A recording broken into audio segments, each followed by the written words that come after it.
Hello friends, happy Sunday. It's March 29th and this is today's weekend wonderings. I hope you're all doing well. It is not great weather outside. Gloomy, raining, a little chilly. I don't mind this weather all the time. I would prefer this weather during the week when we all have to do our schoolwork, but I'll take it. It's okay. Something I want to work on that I've noticed from checking out my videos is that I say the word so quite often, and also I say a lot. Growing up, my father would never have allowed that. He was a stickler about speaking correctly, and if we went to say or so or like, which was a very cool word when I was growing up, we'd say like, sort of Valley Girl-ish. He would say stop, think about what you want to say, and then speak. So, there it is. I want to work on that. That's going to be my goal with these videos. No more so and no more which will be difficult because I used the word so sort of to get us all back on track when I'm teaching. I have to work on that. See, I want to say so. I got some responses, some questions that you sent in the form that I put in Google Classroom so that we could answer questions. And I also have today's Would You Rather question for us to consider. But I will start with your question. So this came from Sarai. Thank you, Sarai, for sending in this question that really made me think a lot last night. Sarai's question, friends, goes like this. In those moments that teaching is hard, do you ever regret it? And if you weren't a teacher as your profession, then what would you be? Kind of a two-part question. In those moments that teaching is hard, do you ever regret it? I have never regretted being a teacher.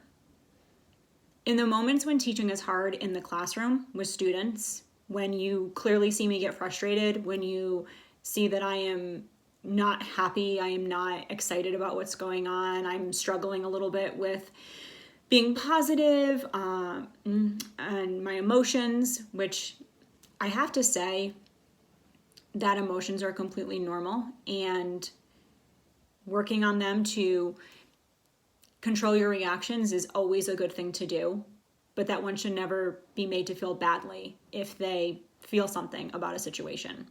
In those moments where you knew I was not a happy teacher, I was never unhappy about my students, and I was never unhappy about their behavior, because I like to think I understand my 8th graders and where they are in their development.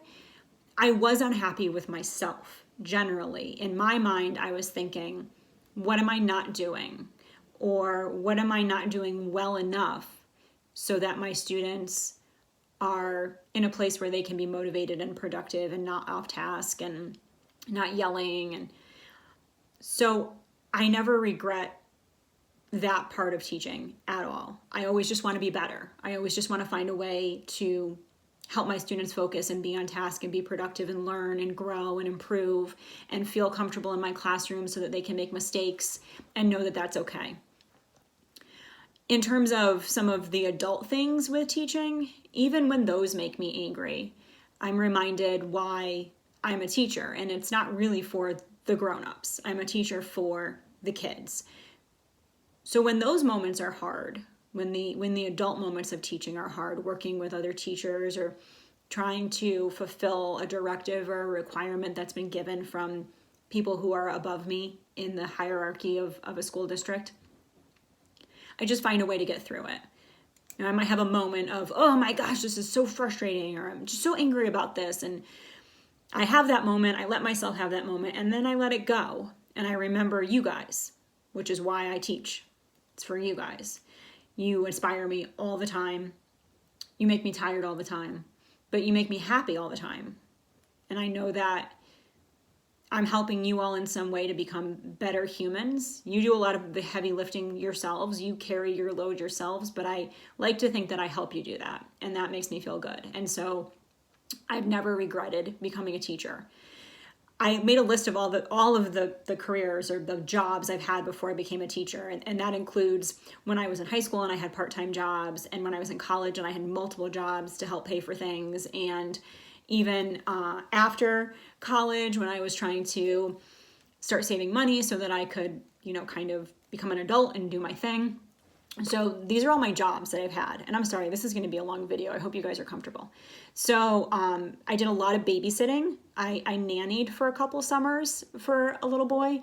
And then also just general babysitting, like on weekends or, like typical of parents need somebody to watch their kid for an hour.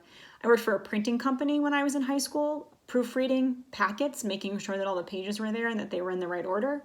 I worked for Hallmark for about 2 years. I worked for American Eagle for a little while. There was a store at the mall called Ink Newsstand, which was primarily a magazine store, but also had books. It was a division of Barnes & Noble that has since closed, that has folded. I worked for Walden Books, which then became Borders for years in the mall.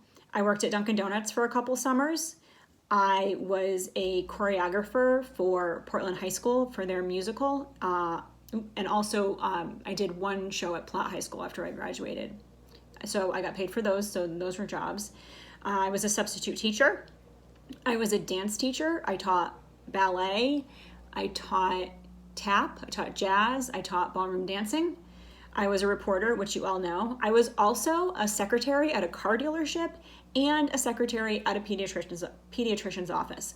And so I feel confident in saying that teaching is by far the best one of those jobs. And even my most frustrating, tiresome day in teaching is infinitely better than a great day at any of those other jobs. And that keeps me inspired and reminds me why I'm here, and it makes me want to keep going. If I weren't a teacher, what would I be? Like, what would my profession be? Sorry guys, wet hair today. Wet hair, don't care. If I had another profession, so I think it would be something like an event planner or a wedding planner. I really like to organize things, and I like to pay attention to detail. And I like it when people are in a celebratory mood or in a gathering mood and they're happy. And so I think that's what it would be. I definitely wouldn't do anything in the medical field. I like photography, but I don't know if I'd want to do it as a job, like something that I had to earn money from. So I think maybe an event planner. But I'm happy being a teacher. I hope I don't have to change my profession for anything. So that was the question. Please send in your whatever other questions you have for me. The form is in Google Classroom. It's called Hey Mrs. Noonan, I Was Wondering. And I do have 2 other questions that came in, but I'm going to save those for another day. We're going to spread them out. So thank you, Sarai, for your very thought-provoking question. My would you rather question is, would you rather go skiing or to a water park? Now this is going to be super tough for me because I don't love winter or snow. I've never been skiing. I have been snowboarding, which I liked, but I'm not a big fan of the cold. So it's not up in my, I love to do things list. However, water parks really skeeve me out. I do water slides in Rhode Island in the summer, but I feel like, I don't know. It's just small water slides. That's all they do there. There's 4 water slides. We go for about 30 minutes and then I take a shower. It's probably just as gross. But when I think about water parks like Great Wolf Lodge or the water park at Compounds or Typhoon Lagoon and Disney, I just don't think I can. I don't know. I've seen kids spit up in them and throw up in them and go to the bathroom in them, and I don't know. It just seems really gross. And you guys know I'm a germ person, so even though I prefer the summer, I think if I had to choose between skiing and going to a water park, I would probably pick skiing. Yeah, I'd have to learn. I heard it's easier than snowboarding.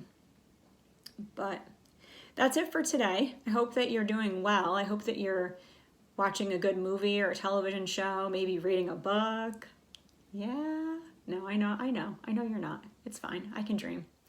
I miss you all very, very, very much. Please know that if you are feeling completely bummed out or anxious or sad, that so are a lot of other people and you're not alone. And we will get through this. You will all see me in real life at some point.